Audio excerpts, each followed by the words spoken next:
vocês.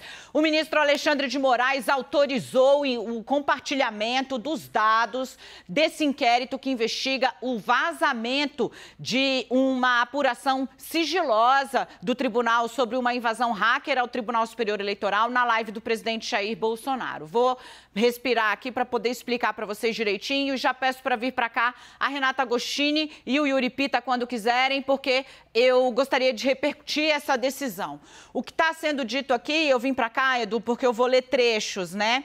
Vamos relembrar aqui, o presidente Jair Bolsonaro deflagrou uma nova crise ali com o Supremo Tribunal Federal quando decidiu não comparecer, não ir depor a Polícia Federal na investigação do vazamento de dados que apareciam num inquérito que apurava a invasão hacker aos sistemas do TSE.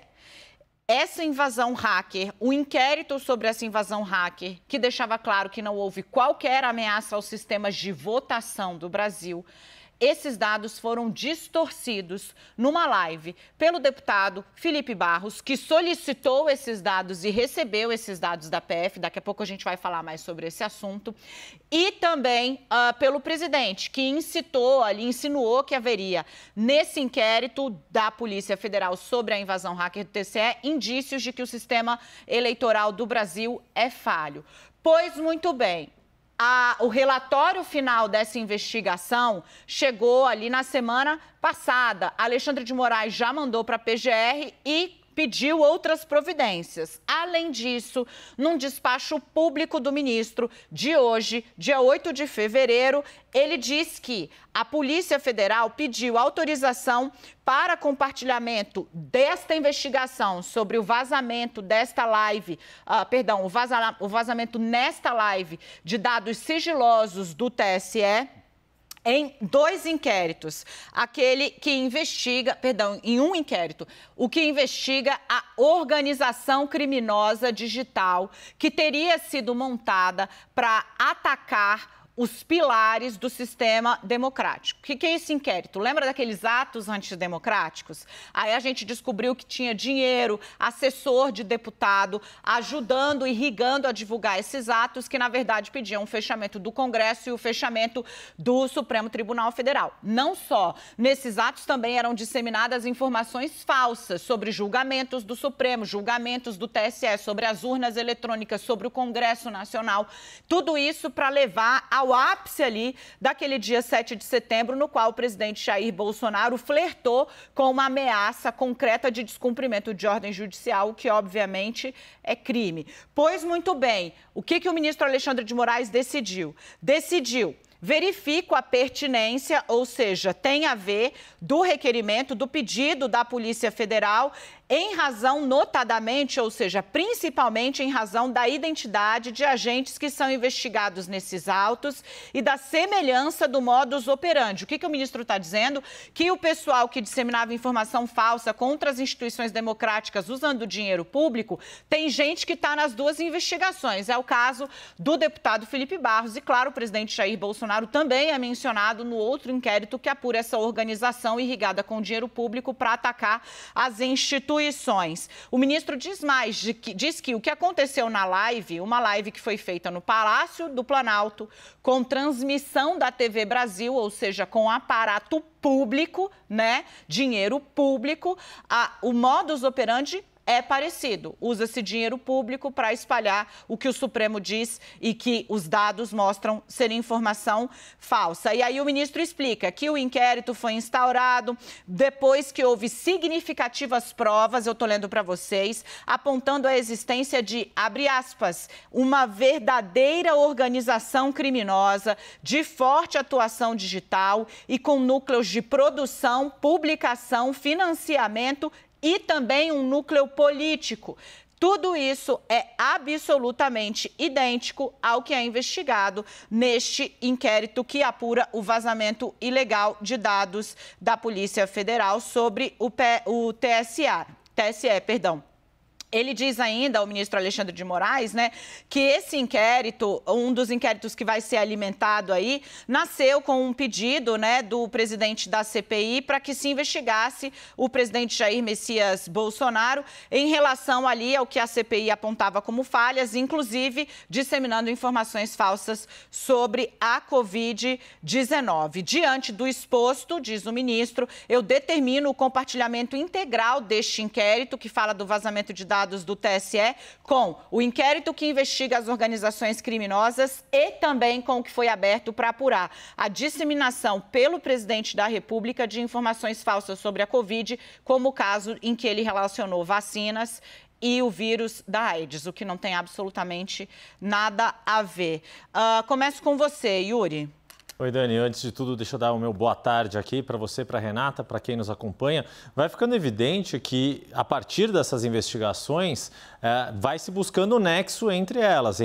Não se trata apenas de simplesmente liberdade de expressão e sair falando a esmo qualquer coisa. O que a gente percebe a partir dessa pertinência de compartilhamento de informações, do vazamento de dados do TSE e de tudo que acaba sendo disseminado por meio das redes sociais, que servem aí de amplificador para uma série de ideias que não fazem sentido ou que são utilizadas com um sentido muito próprio, com muita intenção de provocar, disseminar desinformação, provocar confusão no funcionamento das instituições, provocar dúvidas sobre o enfrentamento da pandemia. É disso que acaba se tratando esse compartilhamento de informações. É claro que a gente tem que esperar quais vão ser as informações que vão ser utilizadas de forma compartilhada, no sentido de quais dessas informações do inquérito do vazamento de dados do TSE são pertinentes com as outras investigações e vão ser úteis, mas fato é que essa decisão vai demonstrando que há sim conexão, que aquilo que vai para as redes sociais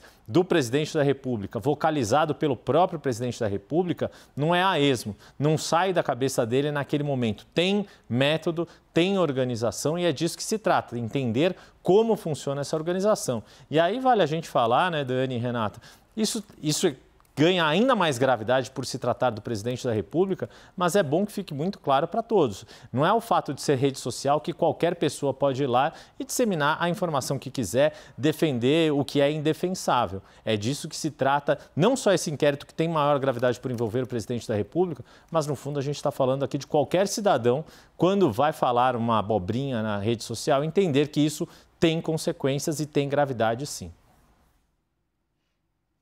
O Yuri parou, eu achei que ele ia continuar, assim, Não. Tem gravidades, tem consequências, tem gravidade. Falou e disse, tá bem, tá. O silêncio foi tem uma música a do Rapa, cujo título é O Silêncio que Precede, mas aí eu não posso falar, mas fica aí, bastante famosa. Renata Agostini, quero sua avaliação a respeito do que fez aí o ministro Alexandre de Moraes. Vou destacar um pouquinho, detalhar um pouco mais o segundo aspecto, que é a autorização que ele dá também para o compartilhamento daquele inquérito que apura a relação que o presidente faz, já faço um parênteses, estapafúrdia entre vacina e HIV. Na investigação da Polícia Federal, a delegada Denise Ribeiro vai explicando que quando eles foram apurar o caminho do documento, né, que foi vazado desse inquérito sigiloso do ataque hacker ao TSE, eles encontraram indícios no e-mail do ajudante de ordens de Bolsonaro, Mauro Cid, da produção de conteúdo para outras lives presidenciais. E uma delas é justamente essa, na qual o presidente resolve fazer essa relação entre a vacina para que combate, né, e ajuda a salvar vidas, no caso da Covid-19, e HIV. O que eles encontram? Eles encontram esse material no e-mail de Mauro Cid e vão entendendo que ele também foi ali um material construído por outro integrante do Palácio do Planalto, que é Maria Farani Rodrigues. Isso segundo o relatório da Polícia Federal. Ela é assessora do gabinete pessoal do presidente Jair Bolsonaro. Então, ao final desse relatório, a delegada Denise Ribeiro também pediu que o conteúdo dessa investigação fosse compartilhada com esse inquérito que apura especificamente o que aconteceu nesse caso, que estamos falando de outra live. Me chamou bastante a atenção, Dani, Alcione, que num das passagens ali do relatório da delegada Denise Ribeiro, ela fala que, olha, quando eles chegam ali e observam a atuação do deputado bolsonarista Felipe Barros, a atuação desse ajudante de ordens, né, é um auxiliar muito direto do presidente, Mauro César Barbosa Cid, e do próprio presidente, ela faz, olha, o modo de agir é correlato ao já apresentado ao TSE. Então, ela faz referência aos inquéritos no Supremo Tribunal Federal, mas também ao que está, a investigação que está no TSE, que diz respeito ao presidente ter ido a uma live para falar que ia mostrar as fragilidades da urna eletrônica e, no final, ter dito que não tinha provas e ter apresentado desinformação.